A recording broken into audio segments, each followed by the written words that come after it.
We welcome you to a conversation concerning Australian immigration and exactly how you should be applying for immigration because of the changes that have come into force as of the 1st of July 2011. We have in our house this morning joining you a very special individual, a consultant and a specialist in immigration and a lawyer in this field, and that's Susantha Karugampala. It's lovely to have you with us. And we'll start off with the changes that have occurred as of the 1st of July this year. How exactly will it affect students that are already residing there?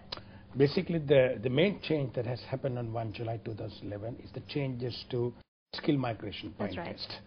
Any individual, any applicant who wants to apply and obtain a visa under skill migration needs to satisfy a point test. Any student in Australia will also have to satisfy this point test. Without satisfying the point test, you cannot qualify for migration.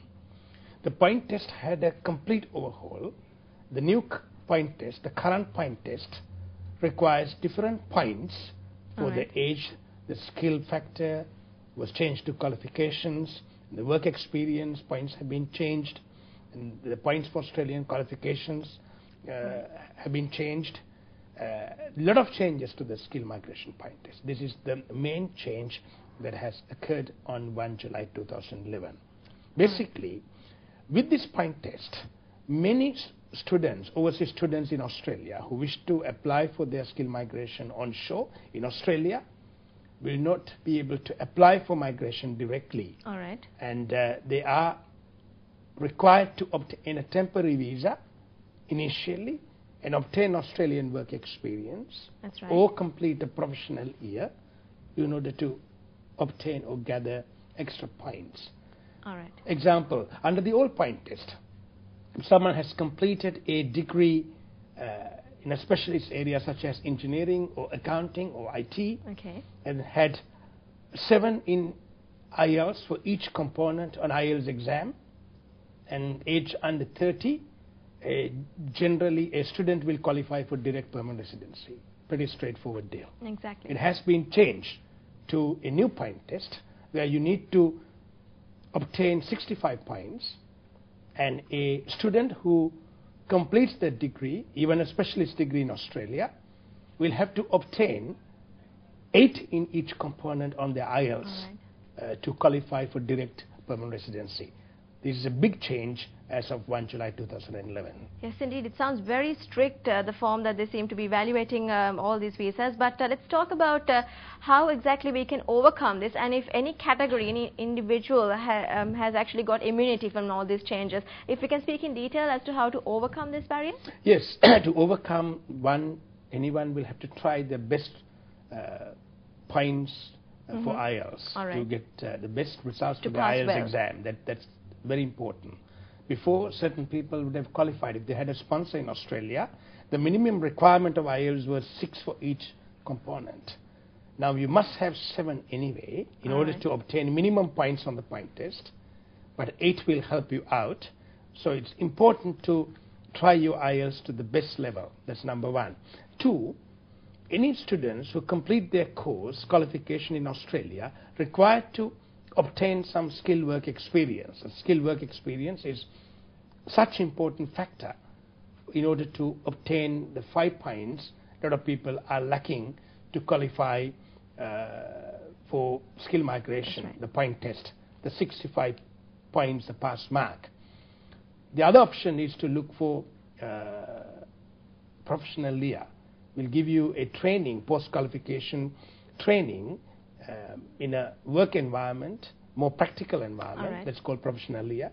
If you do a professional year, you're likely to get extra 5 points. Under the old system, if you had done a bachelor's and master's in Australia, you were able to obtain 15 points in total, whereas a bachelor's degree would only attract 5 points.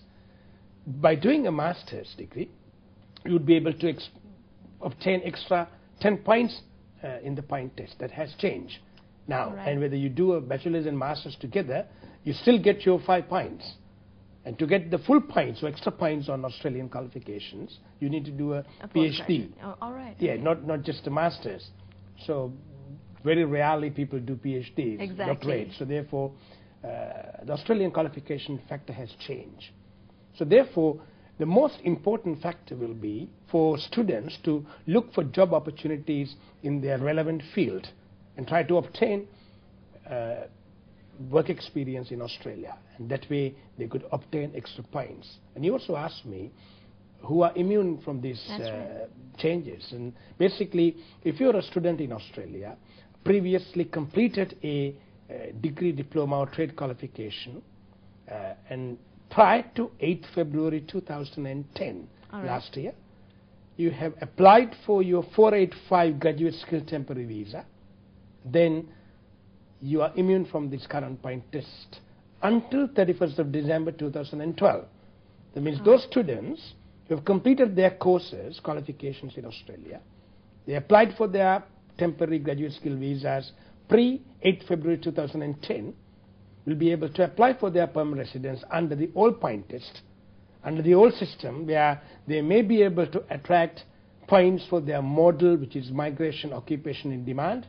For an example, a cook or a hairdresser had 1 year paid experience in Australia. After completing their course, will be able to obtain points for Australian experience plus model points, that's migration, occupation, demand points. So those people are immune from these changes. Yes, indeed. So that, of course, is definitely something very positive for all those who have already done their part.